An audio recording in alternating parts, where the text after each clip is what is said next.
guys, it is April from Getting Hooked With It. Today I want to do something a little bit different. We're going to switch locations in just a few seconds and I'm going to show you my coffee table books. These are the books that sit on my coffee table. I actually kind of changed them out based on the season.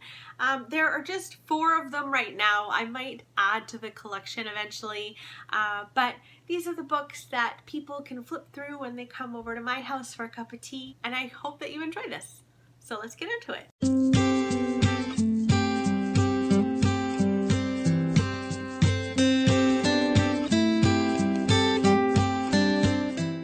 So the first book I wanted to talk to you about is Cabinet of Natural Curiosities. Now this I found at a bookshop and just could not help but pick it up. It just is so stunning. This was created in the 18th century. And it was created by this guy called Albertus Seba, and he lived from like 1665 to 1736. And he was a pharmacist, and he collected all of these different kinds of animals and created drawings of them.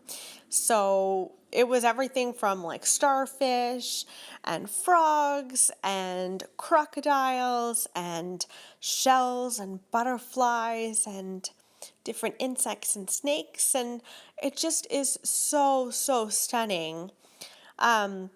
This is obviously a reproduction of all of his work, and I just loved it so much. And since I work for a wildlife organization, I just thought it was fitting for me to have something of that sort on my coffee table for my guests to browse through.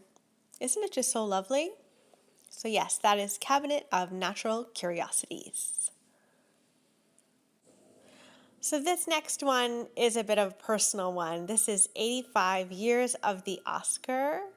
And my dad and I have this little ritual that we do every year where we get together and watch the Oscars together. And we try to go and see all of the nominated films, in particular the ones that were nominated for Best Picture, but we'll also try to do like Best Actress and Best Actor. And my husband has recently become part of this little ritual, which means so much to me. And I got this book from my sister a few years ago, and I just love it. So I pull this out every January, February to remind me of this little ritual. And this book includes all sorts of different things, including everyone who won, you know, Best Picture, Best Actor, and that kind of thing. And it also quotes some acceptance speeches and celebrity reactions. And it's just so much fun to have this little piece of history on my coffee table. This is something that really means a lot to me. So I love this one. So my husband bought me The Art of Movement for Christmas this past year, and I just fell in love with this the minute I saw the cover. It is a breathtaking coffee table book about dance. Now, not a lot of people know, especially on BookTube, how much I love dance. Like summer is my favorite time of year in some ways, just so I can watch So You Think You Can Dance. And this past summer, World of Dance, it's just, it's totally my thing. And I try to go to the ballet as much as possible. For our first wedding anniversary, we went to Boston and we went to see the Nutcracker. And it was one of the best experiences of my life. There is just something about dance that brings me so much joy. And this book just encapsulates that. This is a selection of photography by Ken Brower and Deborah Ori, and they capture the dance of a bunch of different dancers from companies like the American Ballet Theater, the New York City Ballet, and it's just stunning. I love it. So this last book is most definitely my favorite coffee table book. This is Tim Walker, pictures. Now, this is actually the first coffee table book that I ever purchased. And my gosh, I am so glad that I got it because it turned out to be my favorite. Tim Walker is a very famous fashion photographer. He's most well known for having done photos in Vogue.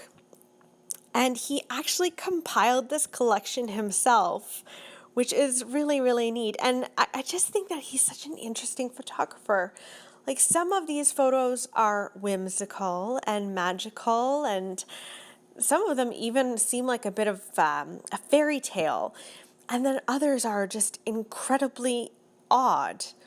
This one's more magical, though. And there's this interesting balance of femininity and masculinity and otherworldliness, and I just have fallen in love with this. And I mean, it's wonderful to have my friends and family over so they can, take a peek through this, but I honestly find myself going through this a lot. Still, after all of these years, I just can't seem to help myself from flipping through these pages and stepping into another world. I should really actually look for more Tim Walker coffee table books because I love this one so, so much. I hope that you guys really enjoyed sitting down with me and going through my coffee table books with me.